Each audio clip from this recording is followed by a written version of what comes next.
दर्शकों नमस्कार, मैं हूं रूपा पंडित। कारा न्यूज की खास मुलाकात इस कार्यक्रम में आप सभी का बहुत बहुत स्वागत है। आज मेरे साथ हमारे स्टूडियो में 3 ऐसे शख्सियत मौजूद हैं जिन्होंने बुद्ध जयंती के अवसर पर अपने एरिया में बहुत ही खूबसूरत जो है कार्यक्रम आयोजित किया है। किस तरह से ये कार्यक्रम रहेगा, घोटाल पांजरी ग्राउंड में इतने सारे पब्लिक के लिए किस तरह से मैनेजमेंट रखा गया है और सुबह से लेकर शाम तक किस तरह के सामाजिक और धार्मिक कार्यक्रम इस ग्राउंड में आयोजित किए जाएंगे, इसकी जानकारी के लिए आज हमने अपने स्टूडियो में जो है कमेटी के लोगों को आमंत्रित किया है। सर, सबसे पहले तो आपका हमारे स्टूडियो में बहुत बहुत स्वागत है। सर, ये बताइए कि बौद्ध जयंती के अवसर पर वैसे तो संपूर्ण नागपुर शहर में कार्यक्रम आयोजित किए जाते हैं, लेकिन घोटाल पांजरी जो एरिया है वहाँ ग्राउंड में हमने सुना है कि इस बार बहुत बड़े लेवल पे आप लोग एक कार्यक्रम आयोजित कर रहे हैं। तो सबसे पहला सवाल मेरा आपसे रहेगा कि पिछले साल की अपेक्षा इस साल क्या खास है? देखिए, पिछले साल हमने बुद्ध जयंती के उपलक्ष्य में छोटा सा कार्यक्रम अरेंज किया था। उस प्रोग्राम को हमारे अनिल सिन्हापुरी जी अध्यक्षता कर रहे थे और वो प्रोग्राम बहुत ही अच्छी तरह से सक्सेसफुल हुआ। तो इस वजह से इस साल हमने ये डिसीजन लिया कि हमें छोटे मोटे प्रोग्राम करने की बजाय आजू बाजू की सभी सोसाइटी और सारे ग्राम पंचायत के अंदर आने वाले गाँव मिलकर एक बहुत बड़ा प्रोग्राम बनाते हैं। क्योंकि क्या है ना, बुद्ध जयंती का प्रोग्राम ये पूरे दुनिया भर में हर्षोल्लास से मनाया जाता है जी। ये प्रोग्राम जो है भगवान बुद्ध की जन्मदिन बोलिए, ज्ञान प्राप्ति का दिन बोलिए, महापरिवार का महापरिनिर्वाण का दिन हो। तो इसको हमने सबने डिसीजन लिया कि इसको इस बार पूरे कॉलोनी के लोग मिलके आजू बाजू के जितने भी गांव है सभी गांवों के लोगों को इनवाइट करते हैं और एक अराउंड 4 से 5 हजार लोगों के हिसाब से हम पूरे इस प्रोग्राम के आयोजन कर रहे हैं जी। सर, ये बताइए कि ये प्रोग्राम आयोजित करने का मेन उद्देश्य क्या है? मेन उद्देश्य ये है मैडम कि हमारा जो एरिया जो है वो नया एरिया बनना है। अच्छा। जैसा गोभी हो गया, गोभी से लेकर वैसा से एरिया जो नया नागपुर जो नया नागपुर का डेवलप होगा, तो वो एरिया में ऐसा है कि कुछ नए लोग आ रहे हैं। अच्छा। हमारा प्रोग्राम का उद्देश्य ये है कि सब जैसे हमारे आर्ट सोसाइटी में का प्रोग्राम कर रहे हैं, जैसे शंकर गाँव, कुछ गाँव भी उसमें इंक्लूड है, जैसा शंकरपुर हो गया, वेड़ारी हो गया, हमारा सिंगापुर टाउनशिप में बस्ती हो गया। हमारा उद्देश्य ये है कि सब हमारा जो समाज है या हर कोई वहाँ के जो अपने जो लोग आए हैं उनको एकत्रित करना हमारे लिए पहला उद्देश्य है।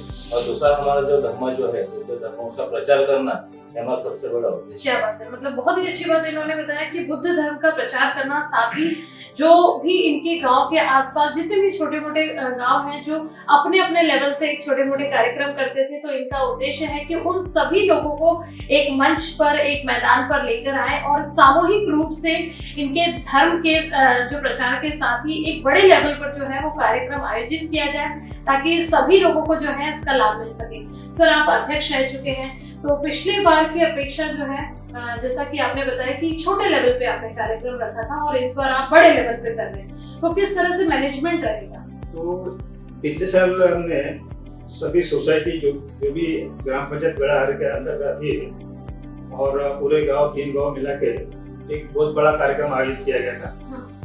तो हमने ये सोचा था कि ये सोसाइटी में जो छोटे छोटे कार्यक्रम मनाते हैं तो उसके वजह से हम वो एरिया तक ही सीमित रहते हैं, क्यों ना हम अपने ग्राउंड पे एक कार्यक्रम लिया जाए और सभी को साथ में जोड़कर, सभी ये नहीं है कि हमारे समाज के लेके, लेकिन अदर भी सब लोगों को लेके हम एक बहुत बड़ा कार्यक्रम करें और बहुत बड़ा उत्साह मनाए जिसमें बुद्ध धर्म का प्रचार हो, डॉक्टर बाबा साहब के विचार उनकी तरफ पहुंचे, क्या क्या हो।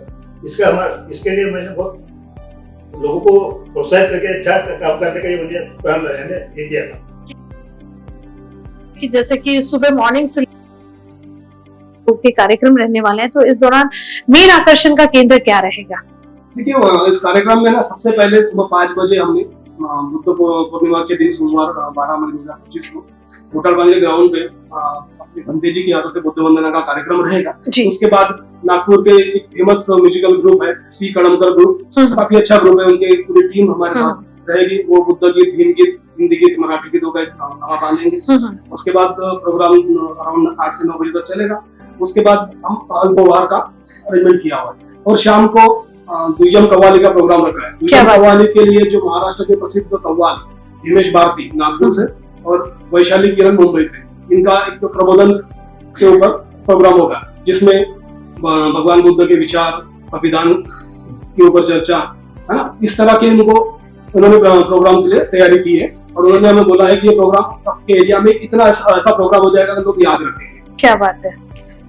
दरअसल ऐसा होता है कि जब भी कोई आप प्रोग्राम करते हैं तो जब आपका आर्टिस्ट अगर अच्छा हो तो ऑटोमेटिक लोग जो है वो आपके तरफ खींचे चले आते हैं। और जैसा कि आपने कहा कि बहुत अच्छी बात पहली बार सुनने को मिली कि छोटे मोटे जो छोटे छोटे गुट है वो कार्यक्रम करते हैं, तो उन सभी गुटों के मेन मेंबर्स को अपने साथ आप लोग जोड़ के मतलब ग्राउंड पे एक कार्यक्रम कर रहे हैं, तो जाहिर सी बात है कि यहाँ पर 4 से 5 हजार के जो लोग हैं वो आएंगे ही। तो सर टीम आपने जो है सभी को मैनेज करने के लिए क्या व्यवस्था की है? एक्चुअली हमारा ये जो तैयारी है ये कम से कम हमारे जैसे 14 अप्रैल हो गया तब से हमारी ये तैयारी है। अच्छा, हमारे पास 8 और 9 टाउनशिप हमारे पास है। हमने एक मीटिंग लिया कि 14 अप्रैल का तो वैसे हर सोसाइटी में हमारा प्रोग्राम होता है। हमने एक मीटिंग लिया कि हर सोसाइटी के 2-2 मेंबर हमने चॉइस किए और उनका एक हमारे गट यानी जो बाड़ी हमने तैयार की। हाँ। उसके बारे में वहाँ से हम फिर यानी सब कुछ अरेंज करके एक नया एक अमाउंट वगैरह जोड़ के इधर सब कुछ करके हम एक नया यानी प्रोग्राम अरेंज किए। सब जन ने थोड़ा मिलके यानी लोगों का उत्साह लेके ये प्रोग्राम बढ़ा रहा है। कार्यक्रम को सक्सेसफुल करने के लिए हमने एक कमेटी बनाई। उस कमेटी में सबको अपना अलग अलग काम दिए। कोई पार्किंग की अरेंजमेंट करेगा, कोई खाने की तरफ ध्यान रखेगा, कोई लोगों के अरेंजमेंट की तरफ देखेगा, कोई साउंड सिस्टम, कोई म्यूजिकल ऑर्केस्ट्रा, जो भी चीजें है ना वो सभी को हमने अलॉट किया है। हर प्रोग्राम में हमारे 60-70 लोगों की टीम है, सभी मिलके हम उस प्रोग्राम की तरफ पूरी तरह से वॉच रखेंगे ताकि किसी भी तरह की कोई अनहोनी ना हो। जी, हमने पूरा ध्यान रखेंगे। जी सर, मैं चाहती हूँ कि बहुत सारे दर्शक जो हैं उन्होंने आपके कार्यक्रम की रूपरेखा जो है वो जाना है, तो मैं चाहूंगी कि आप दर्शकों को बताएं कि प्रॉपर एड्रेस क्या है जहां पर ये कार्यक्रम होने वाला है। ये कार्यक्रम है ना गट ग्राम पंचायत बेड़ाहरी के अंदर एक कोटाल पांजरी नाम से गांव है, वहाँ पे कोटाल पांजरी ग्राउंड है। वहाँ आजू बाजू में जो 3 बड़ी सोसाइटी है, एक तो ग्रीन सिटी, कस्तूरी स्क्वायर और कस्तूरी नगर, राजहंस और सिंगापुर सिटी, ये उनके मतलब में ये चीजें सोसाइटी वहाँ पे फेमस सिटी है। लेकिन इसका एक्चुअल लोकेशन देखा जाए तो पोद्दार स्कूल के अपोजिट, पोद्दार स्कूल के सामने ही, वहाँ से 500 मीटर पड़ता है कोटाल पांजरी ग्राम। तो वहाँ ये प्रोग्राम आयोजित किया गया है। जी, वहाँ पहुंचने के लिए बेसा शंकरपुर रोड से हम आ सकते हैं। बेसा होते हुए 3 किलोमीटर पड़ेगा ये। जी दोस्तों, जैसे कि मैंने पहले ही बताया कि बुद्ध जयंती के अवसर पर 12 मई यानी कि सोमवार के दिन सुबह से लेकर तो शाम 9:30 बजे तक रात में विविध धार्मिक एवं सामाजिक कार्यक्रम जो है घोटाल पांजरी ग्राउंड में रखा गया है, जिसमें जुड़ने के लिए और वहां के कार्यक्रम देखने के लिए किसी भी तरह की अगर आपको दिक्कत होती है तो नीचे दिए गए नंबर से आप संपर्क कर सकते हैं। साथ ही जो कार्यक्रम के कमेटी में लोग हैं, कमेटी मेंबर्स, आप उनसे भी संपर्क कर सकते हैं।